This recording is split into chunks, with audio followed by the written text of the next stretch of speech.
Շնորհակալություն, պարոն Կարայան, դուք հավանաբար գիտեք, որ այսօր օրակարգը հաստատելիս բազմաթիվ պատգամավորներ դժգոհություն հայտնեցին, որ շարունակվում է այդ վատ ավանդույթը կառավարության, որ հապճեպ բերում են տասնյակ պայմանագրեր եւ պարտադրում են, որ առանց ծանոթանալու 24 ժամյա ռեժիմով ընդունենք եւ դուք հիմա նույն բանն եք անում։ Մենք այսօր առավոտյան քննարկել ենք ձեզ հետ պայմանագիրը, 3 պայմանագրերը մեր հանձնաժողովում, հնդածը ստացել ենք տեքստերը, այսինքն նիստը սկսելուց հետո նոր պայմանագրերը եկել են եւ շատ հապճեպ ուզում ենք վավերացնենք, եթե այդքան մեր ղրղыз բարեկամները սրտատրոփ սպասում էին, որ մեր բախտակիցը դառնան, ապա մայիսի 8-ից հետո մենք 2 քառօրյա նիստեր ենք անցկացրել, կարող էիք մայիսի 9-ից սկսել պրոցեդուրան եւ բերել։ Եթե չեք շտապել, ապա ուր ենք շտապում, տենց ինչն է պատճառը, չենք ծանոթանում, մենք ինքներս կրակն ենք ընկել մաքսային միության հետ Եվրասիական տնտեսական միության ձեռքը, հիմա նաեւ մեր ղրղыз բարեկամներին ենք տանում մեզ հետ։ Որ այս հապճեպությունը իրական հասկանալի է, սա է հարցը, ինչն էր պատճառը, որ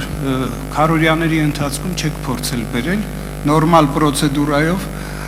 ընդունենք եւ բերել եք առանց այն էլ 25-30 պայմանագիր ունենք, մեկը մեկից խնդրահարույց, հիմա սա էլ ավելացնում ենք, շնորհակալություն։ Շնորհակալություն հարցի համար, պարոն Արզումանյան, ես համաձայն չլինելով ձեր բոլոր այն դիրքորոշումների հետ կապված մեր միացումը Եվրասիական տնտեսական միության հետ, այնուամենայնիվ փորձեմ պատասխանել ձեր բարձրացված հարցին, ինչու չենք հասրել քառօրյան բերենք։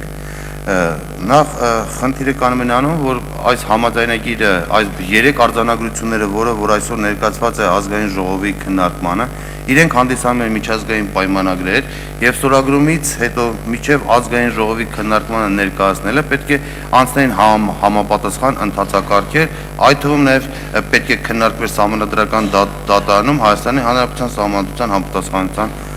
հարցը։ Անցած շաբաթ է քննարկվել սահմանադրական դատարանում, ինչից հետո արդեն ներկայացվել ազգային ժողովի քննարկման։ Իսկ փաստաթուղթը եղել է հրապարակային, մինչև մայիսի 8-ի ստորագրման պահը նաև կառավարության կողմից հավանության է արժանացել այս արձանագրությունները, այն կախված է եղել ինչպես կառավարության սայթում, այնպես էլ հրապարակային փաստաթուղթ է եղել, ինչպես կառավարության մնացած բոլոր որոշումները։ Շնորհակալություն։ Արձագանքի համար Ալեքսանդր Արզումանյան։ Հարցը հենց այդ է, որ անցյալ շաբաթ է սահմանադրական դատարանը քննարկել, քանի որ նախագահը ստորագրել է հունիսի 12-ին, որ ուղարկում է, ձեզ էլ նշանակում է ներկայացուցիչ։ Այդ 1 ամիս եւ 1 շաբաթ է, ինչի չէր կարելի անել, սա է հարցը, այսինքն դուք ասում եք ընթացակարգեր, այո, այդ ընթացակարգերը կարելի էր անել մայիսի 9-ից սկսյալ եւ մեր ղրղыз բարեկամները չէին ստիպված լինի սպասեն մեր արտահերտ նստաշրջանի անցուկացին։ Իմ մոտեցումները բոլորը դեք կիսելու են պահից, երբ ԵՏՄ-ն կքանդվի, դրան կարծում եմ շատ երկար սպասել պետք չի, ես դեմ եմ քվեարկելու բոլոր 3 պայմանագրերին էլ, ինչպես եւ ցանկացած ԵՏՄ-ից եկող արձանագրության, այնպես որ այլևս ելույթ չեմ ունենալու, շնորհակալություն։ Հաջորդ ելույթի համար հարցի համար Թևան Պողոսյան, համեցեք։ Շնորհակալություն։ Մենք իսկապես այսօր մենք քննարկեցինք եւ ես ցանկանում եմ իմ հարցը մեկ անգամ եւս բարձրացնել այստեղ հասկանալու համար դառնավազն ունեք հաշվարկներ, թե ինչ դրական միտումներ կլինի Հայաստանի համար, որոնք են հայկական շահերը ԵՏՄ-ին լայնման մեջ, երբ որ այդ կառույցը տեղից չի շարժվում եւ իր այդ պես ասենք երևույթը, որը ձևավորվել է մեր համար ինչ-որ չափով նաեւ չաշխատող մեկ երկիր ավելացնելով մեր համար ավելի մեծ խնդիրներ չի առաջացնելու շահերի բախման խնդիրներից որոշումներ կայացնելու իմաստով։ Շնորհակալություն հարցի համար, պարոն Պողոսյան։ Առաջինը ինչ հաշվարկներ կան։ Երբ որ մի երկիր տնտեսական հարաբերություններ է ստեղծում այլ երկրների հետ կամ միությունը նոր անդամներ են ներգրավում, ապա անպայման չէ, որ այն հիմնված լինի եւ հիմնավորված լինի զուտ թվերով։ Երբ որ մենք ինչ-որ համաձայնագրեր ենք կնքում եւ